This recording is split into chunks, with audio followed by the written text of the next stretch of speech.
ये कहानी है एक ऐसे गांव की जो 200 साल पहले तकरीबन बंजर, वीरान और एक सहरा में आबाद हुआ, जिनका गुजर बसर और ज्यादातर उनका इन्हिसार माही गिरी पर था।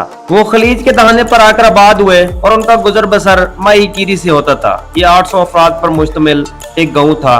हिस्ट्री एंड फैक्ट टीवी में खुशमदीद। अगर आप लोगों ने हमारा चैनल सब्सक्राइब नहीं किया हुआ तो हमारे चैनल को सब्सक्राइब कर लें।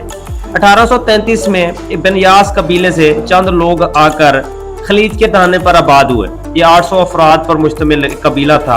ये कुदरती बंदरगाह बनना शुरू हो गई। माही गिरी इनका पेशा था, समुद्री तिजारत करते थे। माही गिरी और समुद्री तिजारत के जरिए अपनी जिंदगी गुजारते थे। 20वीं सदी के आगाज तक ये कामयाब बंदरगाह बन चुकी थी। दूर दराज के ताजर वहाँ तिजारत की गरज से आते थे। उस वक्त खलीज के दाने पर तकरीबन 300 के करीब दुकानें थी, जिनमें अक्सर औकात सियाहों और कारोबारी लोगों का हजूम रहता था। 1930 तक ये जो शहर है, आबादी इसकी तकरीबन 20,000 के करीब थी। 1930 तक इस शहर की आबादी तकरीबन 20,000 के करीब थी, जिसका चौथाई हिस्सा तकरीबन दूसरे ममालिक से आए हुए लोग थे। 1950 के अशरे में खलीज तय नशीन गाद और कीचड़ से भरना शुरू हो गया, जो गालबन बहरी जहाजों की बढ़ती हुई तादाद में बंदरगाहों को इस्तेमाल करने से हुआ। उस वक्त के हाकिम शहर ने खलीज की इस गुजरगाह को खोद कर गहरा करने का फैसला किया। ये एक महंगा और दूरअंदेश मंसूबा था। इस कार्रवाई के नतीजे में इस शहर की निजी जहाजों के कंट्रोल के स्टाफ में भी इजाफा हुआ। इसका नतीजा ये हुआ कि इस खुदाई ने उसको एक बड़ा तिजारती और एक्सपोर्ट का मरकज बना दिया, जिससे वो एक नई कुवत बनकर उभरा। 1994 में तेल की दरियाफ्त के बाद हाकिम शहर ने आमदनी की ज्यादातर हिस्सा उसके बुनियादी ढांचे की तमीर पर इस्तेमाल किया। जी हाँ दोस्तों, बिल्कुल हम बात कर रहे हैं दुबई शहर की। तेल की दरियाफ्त के बाद इस शहर का नक्शा ही बदल कर रह गया। बड़ी बड़ी इमारतें तमीर की गई, शहर का बुनियादी ढांचा तब्दील कर दिया गया।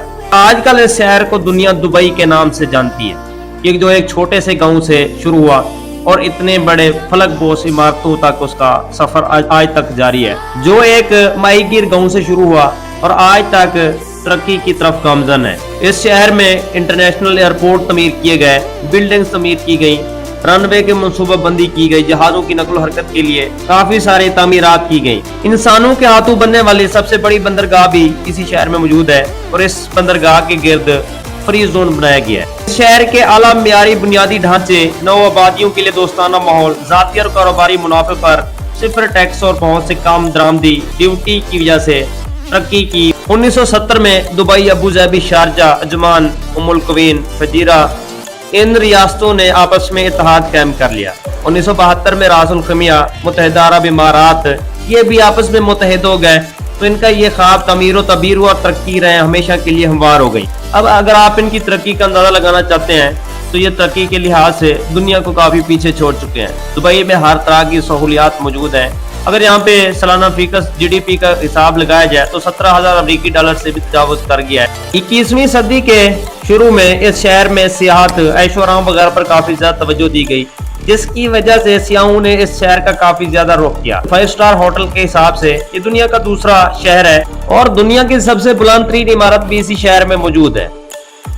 दुनिया की सबसे बड़ी इमारतों की बात हो, सपोर्ट्स की बात हो, किसी भी फील्ड की बात करें तो दुबई अपनी मिसाल आप है। सहरा और रेत के टीलों के दरमियान बसा ये शहर सियाहों को अपनी तरफ अट्रैक्ट करता है। ये शहर हमें इस बात की गवाही भी देता है कि अगर इंसान की नीयत नेक और इरादे अगर पुख्ता हो तो इंसान सहराओं में भी इतने बड़े बड़े शहर बसा सकता है और इतनी बड़ी बड़ी फलकबोस इमारतें भी खड़ी कर सकता है और दुनिया को अपनी तरफ तवज्जो का मरकज बना सकता है। इस तरह की इंफॉर्मेटिव वीडियो के लिए हमारे चैनल को सब्सक्राइब कर लें और वीडियो को लाइक कर दें, बेल आइकन को प्रेस कर दें ताकि हर आने वाली वीडियो आप लोगों को पहुंचती रहे। शुक्रिया।